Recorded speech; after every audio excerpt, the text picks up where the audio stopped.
오늘 설교 제목은 그날 밤에 흩어졌던 사람들이 모였다라는 제목으로 하나님 말씀을 나눌 겁니다. 그날 밤에 흩어졌던 사람들이 모였습니다.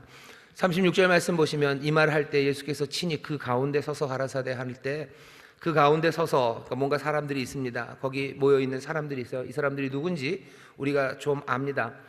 이 사람들이 얼마 전까지만 해도요 도망갔던 사람들입니다. 도망간 지 이제 한 3일쯤 된 사람들이 여기에 모여 있습니다. 재밌는 건 이 사람들이 도망갔는데요 완전히 뿔뿔이 흩어져서 뭐 갈릴리로 어디로 다 뿔뿔이 흩어진 거는 아니에요. 왜 못 흩어졌냐 하면은, 왜 못 흩어졌을 것 같으셔요? 그날이 안식일이라 그렇습니다. 안식일 날 예수님이 돌아가셨어요. 돌아가신 거 확인하고 도망갈래니 이제 해가 지니 그 다음엔 도망 못 가요. 해진이 도망가기 좋지 않습니까? 아니요, 안식일입니다. 유대인들은 안식일에 멀리 못 갑니다. 멀리 갈 수가 없어요.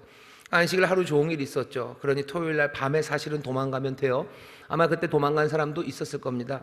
하지만 밤에 도망간다는 게 뭐 그렇게 꽤나 쉬운 일은 아니에요. 지금처럼 뭐 가로등이 있는 것도 아니고 뭐 핸드폰 불빛으로 도망갈 수도 없습니다. 그렇다고 횃불을 들고 도망간다는 건 그건 도망도 아니에요. 훨씬 더 눈에 잘 띕니다. 어쩌면 사람들이 도망갈 기회도 잃어버린 사람들인지도 모릅니다. 부활의 아침, 어쩌면 사람들은 도망갈 시간이 드디어 왔다고 생각했는지도 몰라요. 근데 그 새벽, 그 해가 다 뜨기도 전에 이상한 소리가 들렸죠. 예수님이 뭐 부활하셨을지도 모른다는 이상한 이야기가 들립니다. 재밌는 건 이 이상한 이야기를 전한 사람은 누가복음을 보면요 여인들입니다. 24장 10절에 보면 이 여자들은 막달라 마리아와 요한나와 야고보의 모친 마리아라, 또 저희와 함께한 다른 여자들도 이것을 사도들에게 고하니라. 이 여자들이 부활의 새벽 아침에 그 빈 무덤에 가서 보고 천사들의 얘기를 들어요. 그리고 가서 전하는데, 사람들이 뿔뿔이 다 흩어져 있으면 뭐 문자를 보낼 수도 없어요. 한 사람 한 사람 찾아다니면서 이 소식을 전하는 것도 아닙니다. 그냥 대번에 단박에 사도들에게 전합니다. 24장 9절에 보면 무덤에서 돌아와 이 모든 것을 11사도와 모든 다른 이에게 고하니, 이 얘기는 다들 모여 있다는 이야기입니다. 예수님을 버리고 뿔뿔이 흩어져서요 이 인간들이 어디 한 군데 모여 있었어요. 왜 모여 있었을까? 왜 모여 있었을까? 어쩌면 도주를 얘기했는지도 모르죠. 우리의 이 모임을 해체하는 방법에 대해서, 아니면 뭐 증거인멸에 대해서, 아니면 훗날을 기약하기 위해서, 뭐가 됐든지 그 사람들은 모여 있었습니다. 사람들이 모여 있으면 서로 격려하기도 좋지만, 또 사람들이 모여 있으면 서로 의심하고 또 서로 낙심하기도 쉬운 게 사람의 모임입니다. 어쩌면 안식일을 지나며 이 사람들은 더욱더 낙심하고요, 그리고 더욱더 어떻게 해야 될지 모르는 혼란 가운데 빠졌을 거예요. 그 불난집에 기름 붓는 것처럼 이 여인들이 와가지고 이 말을 덧붙입니다. 그러니 사람들이 어떻게 해요? 할 수가 없어요. 이 말은 허탄한 말입니다. 11절 보시면 사도들은 저희 말이 허탄한 듯이 배워 믿지 아니하나. 허탄한 말, 허탄한다는 건 여기서 그런 뜻이에요. 무슨 그러니까 정신없는 말, 마구 짓거리는 말. 이 여자들이 정신이 나간 거예요. 아마 금요일서부터 이 여인들 잠도 제대로 못 잤을 겁니다. 금요일 밤 잘 못 잤을 거고 토요일 밤 잘 못 잤을 거예요. 떨리는 마음으로 어쩔 줄 모르고 잠 못 잤으니 이 사람들 허탄한 말 하는 거죠. 정신없는 말, 아무 말이나 짓거리고 있다고 믿지 않습니다. 그래도 하나 걸어가 본 사람이 예수의 무덤으로 달려간 사람들이 좀 있었는데 그 중에 하나가 베드로입니다. 베드로도 가서 봤지만 예수님은 없어요. 세마포만 보이는지라 그 된 일을 기이 여겨 그리고는 집으로 돌아갑니다. 집이 어디 있어요? 무슨 베드로가 갈릴리에도 집이 있고 예루살렘에도 집이 있습니까? 집이 없습니다. 그냥 사도들, 그 사람들이 모여있는 그곳으로 가는 겁니다. 처음에는 허탄하듯이 여겨서 믿지 못하더니 그냥 기이 여기는 곳으로 달라졌어요. 지금 여기 모여있는 이 사람들은 그런 사람들입니다. 그날 아침 새벽 일찍 이야기를 듣고요, 엠마오로 가는 제자 얘기를 들었죠. 그냥 그 얘기를 듣고 또 떠나간 사람들도 있어요. 하지만 저녁에 여전히 모여있는 사람들이 있습니다. 여전히 모여 있어요. 뭐가 뭔지를 잘 모르겠어요. 그냥 여자들의 말, 그리고 베드로가 본 빈 무덤에 관한 이야기, 천사들에게 들었다는 어쩌면 믿지 못할, 어쩌면 며칠 밤을 새고 눈물로 눈이 팅팅 부어가지고 제정신이 아닐 것 같은 여자들이 하는 말, 그 말, 그리고 그 빈 무덤에 관한 이야기, 그 이야기들만 들고 거기에 앉아 있습니다. 거기 앉아 있는데 하나가 덧붙여져요. 우리가 읽은 본문 바로 앞에 보면 34절에 말하기를 주께서 과연 살아나시고 시몬에게 나타나셨다 하는지라. 엠마오로 가는 제자 이야기 말고 시몬의 이야기를 누가가 하진 않습니다. 하지만 시몬에게도 예수님이 그 중간 어디쯤에 나타나셨나 봐요. 그러니 시몬이 나타나셨으니 시몬이 봤으니 죄송합니다. 이 사람들은 좀 더 믿을 수가 있죠. 믿을 수가 있습니다. 그러니까 그 안에 모여있는 사람들은요, 그러니까 결국 그거예요. 빈 무덤, 빈 무덤 하나 들고 있고, 그리고 예수님을 보았다는 몇몇 사람, 그냥 시몬 한 사람의 이야기, 예수님을 보지 못하고 천사의 말을 들었다는 그 여인들의 이야기, 그만큼 가지고 지금 모여 있는 겁니다. 오늘 이 저녁에 여기들 모여 계셔요. 우리 찬양대, 오케스트라, 찬양팀, 또 우리 성도님들 여기 모였습니다. 여러분들도 꽤나 비슷해요. 뭐 갖고 있어요? 그냥 여인들의 이야기, 빈 무덤에 관한 이야기 듣고 있어요. 그리고 예수님을 보았다는 사람 몇 명의 이야기가 우리가 갖고 있는 답니다. 어쩌면 이 중에는 정말로 예수님을 생생하게 여기 성경에서 만난 것처럼 만나신 분들도 있으실 겁니다. 하지만 대부분은 그런 식으로 만나지는 않았어요. 그래도 그냥 예수님을 보았다고 말하죠. 그리고 빈 무덤의 증거, 그게 우리가 갖고 있는 답니다. 그날 밤 이 사람들이 모여 있는 것처럼 여기 우리도 모여 있습니다. 시간도 딱 같은 시간이에요. 예수님 부활하신 바로 그 저녁 시간입니다. 이 시간에 지금 모여 있어요. 여전히 마음에는 뭐죠? 의심도 조금은 있고, 이게 뭔가 싶은 마음도 있고, 사람이 한 증거들, 뭐 믿을 만한 사람이 한 이야기, 그거 들으면서 모여 있습니다. 거기에 두 사람이 뛰어들어와요. 헐레벌떡 뛰어들어오는 사람은 엠마오에서 오는 글로바와 마리아 둘이 뛰어들어옵니다.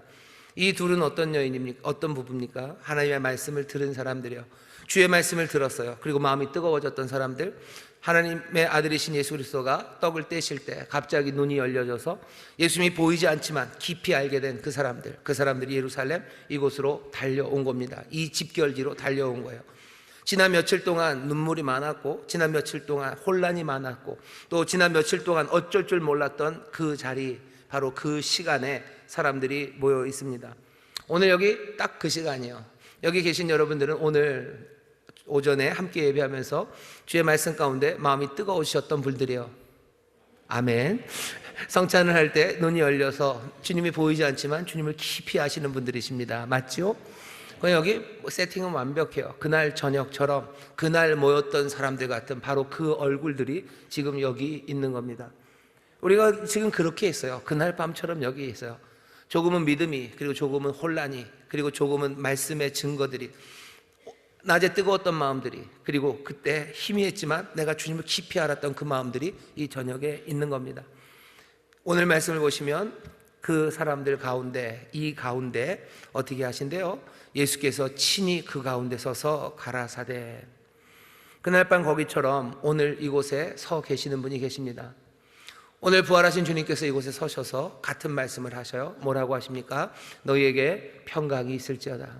주께서 주시는 평강을 여러분들 받으시기를 주의 이름으로 축원합니다. 오늘 이 밤에 그날 밤 거기 모였던 사람 같은 우리들에게 지금 주님이 평강을 주셔요. 우리도 서로 지나가면서 샬롬 그렇게 인사를 할 수 있습니다. 뭐 잘 지내라 라고 말할 수 있어요. 우리가 잘 지내라 하는 말들, 우리가 평강이 있을지어다 하는 우리의 말들은 그냥 말 그대로 축복입니다. 복을 빌어주는 거죠. 그렇게 되기를 바라는 거예요. 하지만 주님이 하시는 말씀은 좀 다릅니다. 주님이 우리에게 복이 있어라 라고 하시는 건 어쩌면 축복이라기보다는 그건 강복입니다. 복을 내려주시는 거예요. 오늘 이 밤 여기에 주가 내리시는 복이, 평강의 복이 우리에게 임하는 줄 믿습니다. 이분은 누구셔요? 부활하신 주님이셔요. 정말로 그리스도로서 이제 부활하신 주님이 세상의 모든 권세를 가지시니가, 세상 모든 것들을 주관하시니가, 여전히 우리를 사랑하시며 우리를 구원하신, 십자가에 달리셨으나 이제 부활하신 주님이 오늘 이 저녁 여기에 서 계십니다. 그리고 여러분들에게 하시는 그 말씀을 여러분들 마음으로, 믿음으로 받으시고 그 복을 누리십시오. 주님이 여러분들에게 복 주십니다. 평강이 있을지어다. 주가 주신 평강이 넘칠 줄 믿습니다. 그러니까 오늘 저녁은 뭐 하는 시간이에요? 주님이 주시는 복을 받는 시간입니다. 주께서 우리에게 평강을 주셔요. 세상이 줄 수 없는 평안, 세상이 줄 수 없는 기쁨, 세상에 줄 수 없는 소망들, 세상에 줄 수 없는 감격을 우리에게 주십니다. 오늘 이 가운데 서서 주시는 그 복이 우리 가운데 가득합니다. 말씀은 거기서 끝나지 않아요. 그렇게 하면 끝났으면 좋겠는데 오늘 우리가 읽은 43절까지 말씀이 약간 뭐라 그래야 되나, 혼돈이 다시 또 시작돼요.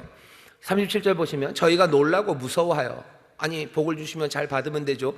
드디어 주님 오셔서 복을 주시면, 강복하시면 받으면 되는데 이 사람들 혼란에 빠졌습니다. 저희가 놀라고 무서워하여 그 보는 것을 영으로 생각하는지라. 예수께서 가라사대 어찌하여 두려워하며 어찌하여 마음에 의심이 일어나느냐. 왜 그런 거예요? 왜 그렇습니까? 이게 아리까리한 거예요. 왜 아리까리합니까? 앞에 계신 예수 그리스도가 아예 십자가에 못 박힌 그대로 나타나셨으면 좀 스푸키하다 그러죠. 무시무시하지만 그래도 좀 믿을 수 있어요. 채찍에 맞은 그 상처 그대로 나타나셨으면, 아니면 찢기신 그 상처 그대로, 물론 소독은 좀 하시고 치료는 하셔서 붕대는 여기저기, 그리고 반창고는 붙이셨지만 쩔뚝거리며 거기 나타나셨으면 별 문제 없어요. 그런데 그게 아니라 멀쩡하게 나타나셨어요. 사람들은 어떻게 생각해요? 영으로 생각합니다. 분명히 예수님이에요. 하지만 다른 분입니다. 그러니 어떻게 믿어야 될지 이게 아리까리한 겁니다. 예수님이 대답을 하셔요. 가라사대 어찌하여 두려워하며 어찌하여 마음에 의심이 일어나느냐. 내 손과 발을 보고 나인 줄 알아라. 손과 발을 보래요. 손과 발에는 여전히 주님이 못 박히신 그 상처가 남아 있습니다. 주의 상처가 주의 정체성을 그대로 드러내요. 오늘 우리가 십자가 가상 7원의 찬양을 들을 겁니다. 우리가 만나는 그분은요, 그냥 뭐라 그래야 되나, 세상을 구원하는 누군가가 아니에요. 그분은 정체가 분명한 분이십니다. 그분은 이 땅을 걸으셨던 분이에요. 어떻게 알아요? 그분의 손과 발에 그 상처가 그대로 남아 있습니다.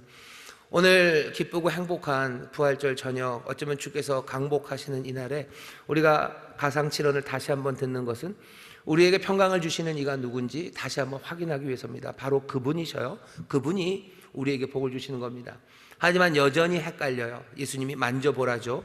영은 살과 뼈가 없으되 너희 보는 바와 같이 나는 있다고 만져보랍니다. 만지는 사람은 감이 없어요. 도마가 있었으면 분명히 만졌을 텐데 만지지 못합니다. 이 말씀을 하시고 손과 발을 보이시나 저희가 너무 기쁨으로 오히려 믿지 못하고 기이 여길 때, 아직도 기이 여겨요. 이게 살인가 뼈인가, 그냥 이게 뭔가 싶은 거죠. 예수님께서 먹을 것이 있냐고 물으십니다. 이에 구운 생선 한 도막을 드리매 받으사 그 앞에서 잡수십니다. 구운 생선 한 도막만 드렸어요. 더 드릴 수도 있는데 왜 이것만 드린 줄 아셔요? 제 생각엔 요거 하나 남았습니다. 왜냐하면 엠마오로 가던 두 제자가 예수님과 함께 어쩌면 저녁을 먹었을 겁니다. 해가 질 때가 된다, 들어가서 먹자. 저녁 먹을 때쯤 먹다가 급하게 예루살렘으로 뛰어가세요. 10km 산길을 뛰어 올라가려면 크로스컨트리 선수라도 거의 1시간은 걸릴 겁니다. 그런데 이 부부가 빨리 가면 1시간 반, 저녁 시간 끝나고 1시간 반, 그때 예루살렘에 도착했으니까 아마 한 9시 넘었을 겁니다. 그 시간에 남아있는 게 별로 없죠. 냉장고가 있으면 냉장고를 열어서 뭘 어떻게 줄 텐데 이때는 냉장고도 없어요. 그냥 구운 생선이 있습니다. 왜 이거 한 마리만 남았을까? 제 생각엔 너무 짜서 남긴 것 같아요. 자반이죠. 예루살렘에는 고기를 잡을 데가 별로 없습니다. 고기를 잡으려면 어디서 잡아야 돼요? 그 사해에 안 돼요. 저기 갈릴리에서 잡아야 되죠. 갈릴리에서 잡아와야 되는데 다른 방법이 없죠. 냉장고 없죠. 얼음 없죠. 그러니 당연히 염장입니다. 그래서 안동 고등어가 유명해요. 왜냐하면 내륙이기 때문이죠. 내륙이고 거긴 양반들이 좀 먹을 게 필요하기 때문에 소금에 절여서 거기까지 가고 또 거기서 또 절여서 흩어지는 겁니다. 그래서 안동 고등어가 짜죠. 자반 고등어가 짭니다. 사람들은 그 짠맛에 매력이 있어요. 요즘은 고등어가 그렇게 짜지 않습니다. 제가 어렸을 때만 해도 고등어를 먹으면 혀가 막 아렸어요. 혀가 아리게 짰어요. 그래야지 반찬이 된다고 생각했었죠. 근데 사실은 거짓말이죠. 짜게 먹게 하려고 짜게 한 거죠. 상하지 않게 하려고, 조금이라도 먹게 할, 조금 가지고도 밥 많이 먹게 하려고. 그래서 고등어 요만큼이면 밥 한 그릇을 다 먹게 만들었어요. 요새는 그렇게 짜게 안 합니다. 그렇게 짜게 안 해요. 소금에 왕창 절이면 고등어 살이 딱딱해집니다. 소금에 절여지면 그래요. 예수님 어쩌면 그냥 그 생선, 먹다 만 생선 그거밖에 없죠. 그거 드립니다. 예수님이 시장에서 드신 거는 아니에요. 시장에서 드신 건 아닙니다. 그냥 사람들 앞에 보여주기 위한 거죠. 영 아니다 라는 거 보여주는 거예요. 난 영 아니고 난 몸을 가졌다 라고 확인해 주셔요. 제자들의 모든 의문이 다 사라집니까? 그건 아닙니다. 오히려 더 헷갈릴 뿐이에요. 영이신 것 같아요. 분명히 다른 분이에요. 나중에 보면, 끝에 보면 예수님이 승천하십니다. 몸이 어떻게 하늘로 올라갑니까? 중력 그런 거 있는데 제자들도 뻔히 알아요. 사람은 하늘로 못 올라갑니다. 몸은 하늘로 못 올라가요. 근데 몸을 올라가시는 분이에요. 자기들 두려워 떨고 있는 가운데 호련히 오셨어요. 분명히 몸은 아니에요. 그런데 이젠 또 자반고등어를 드시며 자기가 몸인 걸 보여주셔요. 그러니 헷갈리는 거죠. 처음에 그냥 영인가 해서 두려웠어요. 이젠 헷갈립니다. 영인가 몸인가죠. 오늘 누가가 우리에게 들려주는 이야기는요, 그 답이 없어요. 아니 보여주셨지만 우리는 이해하지 못합니다. 오늘 이 저녁에 밤에 흩어졌던 사람들이 모였어요.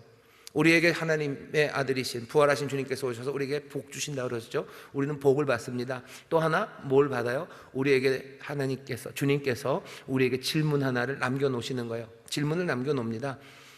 우리의 몸이 어떻게 될까에 대한 질문이에요. 우리는 영으로 사는 건가, 우리는 육으로 사는 건가에 대한 질문입니다. 하나님의 나라가 임하고 주께서 다스리시는데 그 주는 영인가 싶기도 하고 몸인가 싶기도 합니다. 우리는 어떻게 그 몸을 그리고 그 존재를 살아갈 수 있을지 그거 고민해야 되는 거예요. 존재에 대한 질문입니다. 나에 대해서 물어보라는 거죠. 우리의 삶은 도대체 영인가? 우리의 삶은 육인가? 그 질문으로 살아가게 될 거예요. 이 땅을 살아가면서 구운 생선을 먹어야 되는 사람이지만 동시에 하늘의 소망, 그 소망으로 살아가야 되는 사람들입니다. 부활의 생명으로 살 사람들이에요. 그러면서도 이 땅에 여전히 상처나는 몸과 그리고 찢겨지는 마음들을 가지고 사는 사람들이 우리들입니다. 예수님이 우리에게 존재의 질문 하나를 남겨놓으셨어요. 그러니 오늘 이 시간, 이 밤은요, 내 삶, 내 존재에 대한 생각입니다. 존재에 대해서 뭘 생각하셔야 돼요? 아무 방향 없이 생각하는 것은 아닙니다. 내가 하나님의 나라에 합당하게 살려면, 내가 그 새로운 생명에 합당하게 살려면 나는 어떻게 변화되어야 될까에 대한 생각이에요. 내 몸은 어떻게 변화되어야 될까? 내 존재는 어떻게 변화되어야 될까? 복을 받아 누리는데 그냥 지금이 끝이 아니에요. 분명히 지금과는 다른 상황입니다. 다른 존재예요. 나는 어떻게 다른 존재가 되어갈까에 대한 질문입니다. 그 질문이 여전히 우리에게 남아있어요. 우리는 어떻게 다른 삶을 살까? 우리는 이 땅에 있으면서 어떻게 하늘 백성으로 살게 될까? 이 질문에 답을 안 주시고요, 애매하게 구운 생선 한 마리만 드시고 질문만 던져 놓으셨습니다. 오늘 우리 여기 모였어요. 주께서 우리에게 복을 주십니다. 그 복 받으셔요. 그리고 그 질문 마음에 담으셔요. 난 어찌 살아야 내 존재가 변화된 하나님의 백성으로 이 땅에서 살아갈까? 그 질문 받으시면 됩니다. 부활의 생명 나에게 주셨는데 나는 그 생명으로 어떻게 살아가야지 될까? 쉽지 않은 질문이에요. 단박에 답이 나오지 않습니다. 예수님이 답안지를 여기다 꽂아놓고 가시지 않으셨어요. 그냥 구운 생선 한 마리만 먹고 가셨어요. 그러니 여전히 질문은 남아있습니다. 이 질문은 그러면 영원히 풀리지 않습니까? 왜 안 풀립니까? 이 질문에 대한 답이 우리에게서 나오기 시작할 겁니다. 이 질문에 대한 답이 뭔지 우리의 삶이 증언하기 시작할 거예요. 존재가 바뀌어지는 사람들이 있을 겁니다. 육신으로 살아가지만 이 사람은 성령의 사람이라고 말할 수밖에 없고, 이 사람은 하나님의 아들이라고 말할 수밖에 없는 그 존재로 변화되어 가는 사람들, 그 답들을 우리가 세상에 내어놓기 시작할 거예요. 그리고도 이게 답안지가 없는데 어떡합니까? 염려하지 마셔요. 그날이 오면, 정말로 그날이 올 때 우리가 얼굴과 얼굴을 대하여 보게 될 겁니다. 정말로 예수 그리스도의 몸이 어떤 몸인지, 그 존재가 어떤 존재인지 우리가 보게 될 거예요. 그날에 답안지가 올 겁니다. 너무 염려하지는 마셔. 그러면 어떻게 해요? 일찌감치 애시당초 포기합니까? 그건 우등생이 할 일은 아닙니다. 선생님이 나에게 질문을 던져줬으면 그 질문을 붙잡고 살아가는 게 내게 유익이 될 거라는 걸 믿어요. 그리고는 계속 묻는 거죠. 나는 변화된 삶을 어떻게 살아야 될지, 그 삶을 기대하며 살아가셔요. 우리가 마지막 44절부터 53절까지는 읽지 않았습니다. 설교 만약에 이게 보통 때였으면 끝까지 했을 거예요. 근데 저분들이 기다리고 계셔요. 그래서 제가 여긴 읽지 못하고 간단하게 하려고 합니다. 존재에 대한 질문을 던져 놓으셔요. 그리고 어떻게 하셔요? 성경이 얼마나 중요한지를 알리십니다. 뒤에 나오는 말씀이 그래요. 성경을 통해서 이미 이루어진 일들에 대해서 설명하셔요. 그리고 성경을 통해서 이제 이루어질 일들에 대해서 이야기해 주셔요. 세상을 이해하고 그리고 어떻게 살아가야 될지 한 사명, 그 꿈을 얻는 건 무엇을 통해서입니까? 성경을 통해서요. 예수님이 그것 하나 알려주시는 겁니다. 이 저녁에 함께 하시고 이제 하늘로 올라가실 거예요. 올라가실 겁니다. 그러니 우리에게 남겨줄 게 참 많으시죠. 오늘 이 밤에 여러분들 성경의 중요성을 다시 한번 마음에 담으시기를 주의 이름으로 축원합니다. 하나님 말씀이 중요해요. 십자가, 가상 7원이 왜 중요합니까? 예수님이 십자가에서 어떻게 돌아가셨는지 우리 마음대로 상상할 수 있어요. 거긴 비명소리가 들렸을 거고 거기서는 뭐가 있었을 거고 막 얘기할 수 있어요. 아니, 그렇게 하면 안 됩니다. 과거를 설명하는 거, 벌어진 일들을 설명하는 건 성경이에요. 오늘 십자가상의 7원도 그 성경에서 나오는 말씀입니다. 맞죠? 맞죠? 그냥 여러분이 상상해서 하시는 거 아니잖아요. 그죠? 성경의 말씀이에요. 그리고 또 뭐죠? 앞으로 일어날 죄사함을 얻는 회개, 그리고 이 복음이 전파될 것, 앞으로 일어날 모든 그 일들과 소명에 대해서도 성경을 통해서 말씀하셔요. 성경을 중요하게 생각하십시오. 꿈 꿔야 돼요. 우리에게 꿈을 주시고 우리에게 소명을 주셔요. 그건 어디서 옵니까? 하나님의 말씀에서 옵니다. 하나님의 말씀에서 와요. 그냥 아무렇게나 예수님이 받아 적어라 1, 2, 3, 4라고 하지 않으셨어요. 하나님의 말씀, 그 말씀으로 설명해 주시고 그 말씀으로 소명을 주십니다. 마지막 하나는 뭐죠? 성령입니다. 성령, 성령을 주실 것을. 성령이라고 딱 얘기는 안 해요. 왜? 사도행전에 얘기해야 되기 때문에 누가가 조금 잘 이렇게 모아놨어요. 49절 보시면 볼지어다 내가 내 아버지의 약속하신 것을 너희에게 보내리니 너희는 위로부터 능력을 입히울 때까지 이 성에 유하라. 성령이라고 말은 안 해요. 하지만 우리는 그게 뭔지 압니다. 아버지로부터 받아 우리에게 주실 성령, 성령의 약속을 우리에게 주시며 오늘 이 저녁에 우리와 함께 하십니다. 그러면 어떻게 하는 거죠? 이제 우리는 주님을 배웅해 갈 거예요. 주님은 가실 거예요. 가시지만 가시지 않습니다. 그러고는 우리는 뭐 하죠? 누가복음 제일 마지막에 있는 것처럼 그 예루살렘에서 큰 기쁨으로 찬송합니다. 오늘 이 밤에 우리는 찬송할 거예요. 십자가상의 7원이라는 게 가슴 아프고 눈물 나고 슬픔 가득한 노래지만 주를 높이는 또한 기쁨과 감사의 찬양입니다. 주께서 그곳에서 그렇게 말씀하셨기에 우리의 삶에 새 소망과 새 승리가 가득하기 때문입니다. 그분의 찢기신 살과 그리고 또 흘리는 보혈 앞에 우리는 그냥 가슴 아픈 마음으로 있지만 동시에 놀라운 승리의 찬가가 하나님의 영광의 노래가 우리는 들려오는 사람들입니다. 오늘 이 밤에 우리 사랑하는 예루살렘 찬양대 또 오케스트라 우리 솔리스트 분들과 여러분들 함께 찬송하십시오. 함께 기뻐하십시오. 주님께서 이것들 내가 그렇게 아픈데 니네들은 기뻐하는구나 라고 하실 분 아니에요. 그가 채찍에 맞으신 건 우리에게 나음을 주기 위해서요. 그가 징계를 받으신 것, 십자가에 달리신 것 다 우리를 위해서입니다. 주께서 우리가 이 밤에 그 십자가의 처절한 고통 그 앞에 서서 우리가 주가 주시는 승리를 기뻐하고 그것들을 감사하는 것에 대해서 예수님은 오히려 흐뭇하게 고개를 끄덕끄덕 하실 겁니다.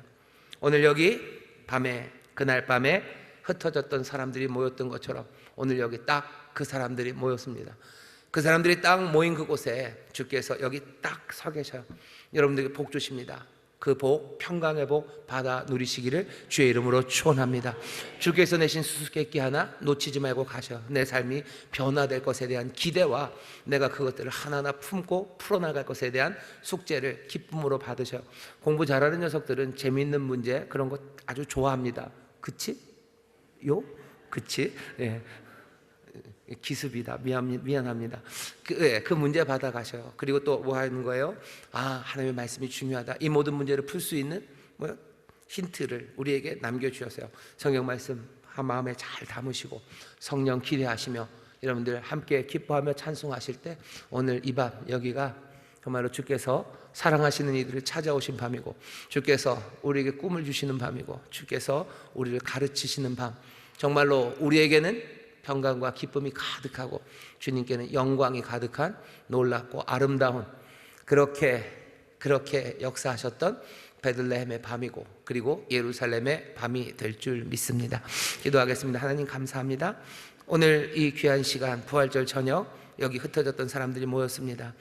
여전히 의심, 부족함 있을지라도 여기 믿음으로 그 고백으로 나왔사오니 아버지 하나님이시여 정말로 성령의 충만한 가운데 주의 복을 받아 누리게 하시고 주가 우리에게 주시는 선물들 하나도 놓치지 않는 모두가 되게 하여 주옵소서. 감사드리며 예수님 이름으로 기도하옵나이다. 아멘.